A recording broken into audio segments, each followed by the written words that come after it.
today's progress. Now, it's probably going to be another couple, 3-4 days before we do much else. You can see we've got tick problems at the yin yang. I've already picked off a bunch today. Now, on this motor, I got to get a T50 plus to get the torque or the bell housing bolts out of this transmission. Now, I've got a lot of them took off. Got to get the radiator out. It was fighting me. I got to get the motor mount bolts, exhaust, bell housing bolts, torque converter bolts. And I got the engine wiring harness, I think, pretty much close to being off of there.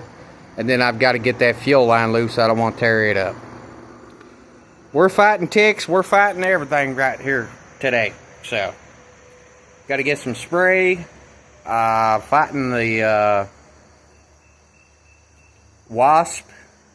Still fighting them wasps pretty hard. There's a big nest right up there in the corner of that fender.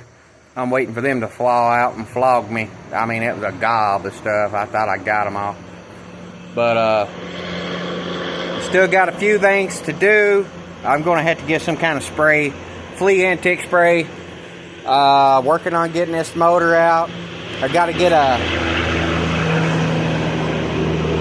T50 Torx bit. Got to get a T50 plus Torx bit. I guess it's a little more square. Does anybody out there know what torque converter will fit up to that spline? Obviously, we got to know how many spline it is first. I got to get it apart.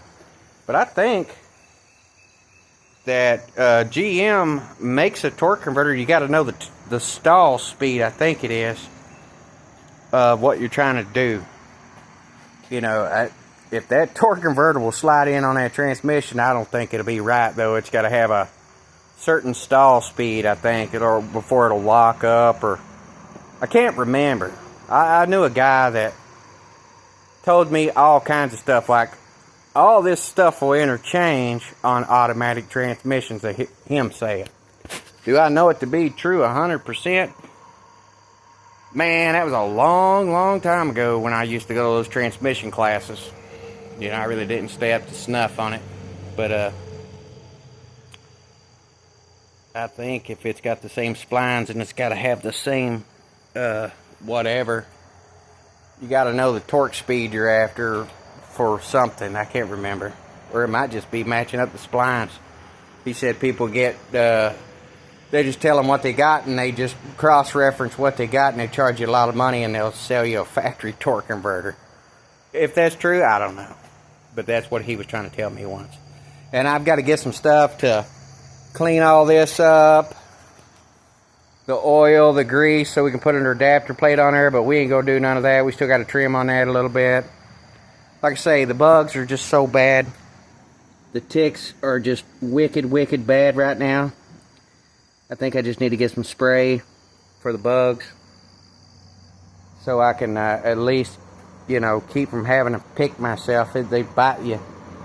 So we're going to let this drain down. I'll put some stuff on it to kind of hopefully dry that up. I got them clips are sticking on that. I got them soaking. But we're going to have to take about 3-4 days. I got to get a Torx 50 plus Torx bit for that bell housing.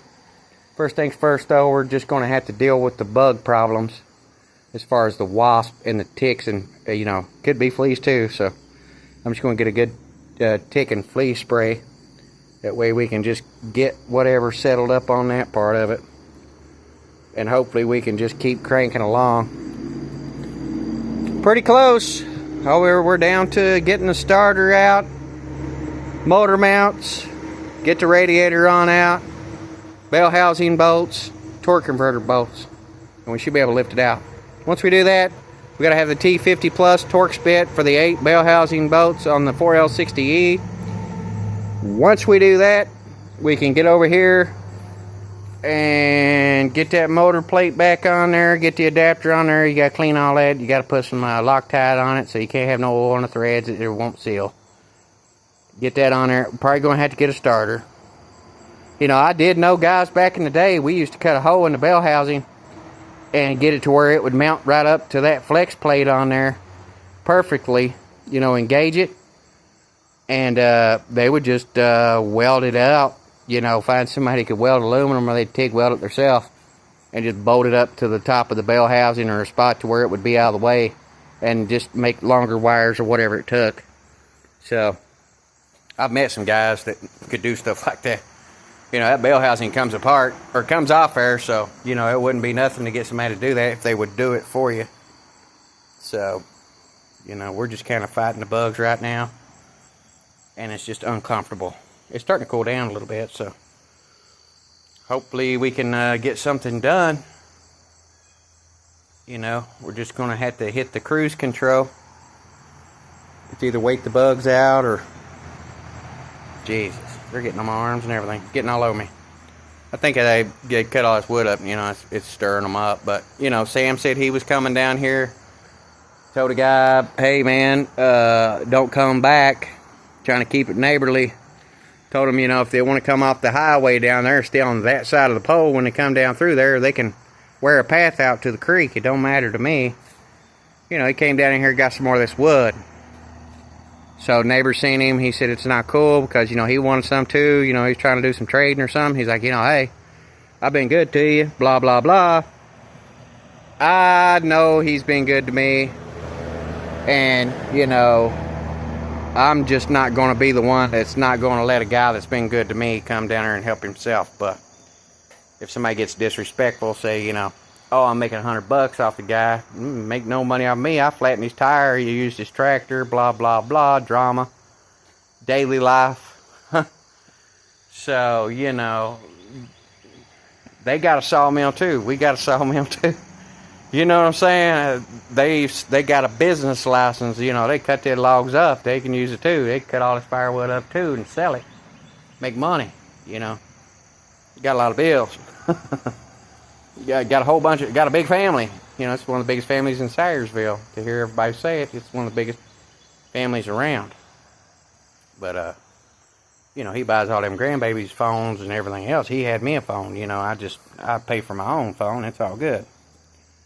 But it's part of living in a neighborhood where people think they own the whole whatever. Got more stuff than they got. You know what I mean? Trying to come down here and blah, blah, blah in front of my face. I don't care. I'm a good dude. I'm not like that. But we got down here.